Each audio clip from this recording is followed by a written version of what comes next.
আপনার ডায়াবেটিসের আসল কারণ চিনি না, কারণ লুকিয়ে আছে এই তালার ভেতর। 30 সেকেন্ড দিন, বুঝিয়ে দিচ্ছি। ধরুন আপনার শরীরের প্রতিটা কোষ একটা তালাবদ্ধ দরজা। রক্তের গ্লুকোজ সেই দরজা দিয়ে ঢোকে, কোষকে শক্তি দেয়। আর চাবিটাকে ইনসুলিন।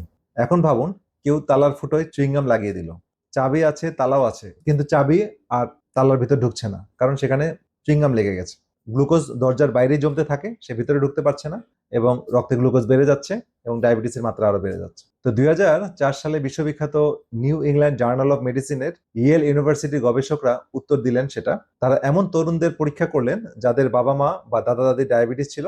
তরুণরা সবাই ছিপছিপে সুস্থ, ডায়াবেটিস নেই। অথচ অনেকের শরীরে ইনসুলিন ঠিকমতো কাজ করছিল না। কেন?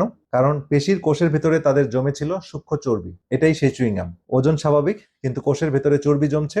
ডায়াবেটিস ধরা পড়ার বহু বছর আগে থেকে। আরো ভয়ের কথা শুনুন।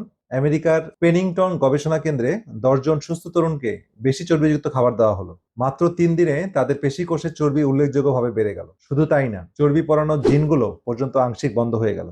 মানে শরীর চর্বি জমাচ্ছে, কিন্তু পোড়ানোর মেশিন বন্ধ করে দিচ্ছে। এবার সুখবরটা শুনুন। লন্ডনের ইম্পেরিয়াল কলেজের গবেষকরা মাপলেন, যারা মাংস, ডিম, দুধ একদমই খান না, তাদের পেশি কোষে জমা চর্বি একই বয়সের ওজনের সাধারণ ওজনের মানুষের তুলনায় 31% কম। অর্থাৎ চুইংগাম যেমন ঢোকানো যায়, তেমনি চুইংগাম পরিষ্কারও করা যায়। আর সেই পরিষ্কার করার ব্রাশটা হলো আপনার খাবার প্লেট। এটা জিনের লিখিত ভাগ্য না, এটা প্রতিদিনের পছন্দ। কোন খাবারগুলো কোষের ভেতরটা পরিষ্কার করে আর কোনগুলো চুইংগাম ঢোকায়, পুরো তালিকাটা দেব পরের ভিডিওতে। এখনই পেজটি ফলো করে রাখুন। আর একটা কাজ করুন, কমেন্টে লিখুন তালা। যারা লিখবেন বুঝবো আপনারা ভিডিওটা শেষ পর্যন্ত দেখেছেন আর ব্যাপারটা বুঝেছেন। শেয়ার করুন পরিবারের অন্য সদস্যদের সাথে, বন্ধু বান্ধব, আত্মীয় স্বজন, পাড়া প্রতিবেশীর সাথে। কারণ ইয়েল এর গবেষণাই বলছে, বাবা মায়ের ডায়াবেটিস থাকলে সন্তানের কোষে নীরবে চর্বি জমা শুরু হয়ে যেতে পারে। আপনার শেয়ারটা হয়তো কারো চোখ খুলে দেবে। তো সবাই ভালো থাকেন, সুস্থ থাকেন। দেখা হবে পরবর্তী ভিডিওতে। আল্লাহ হাফেজ।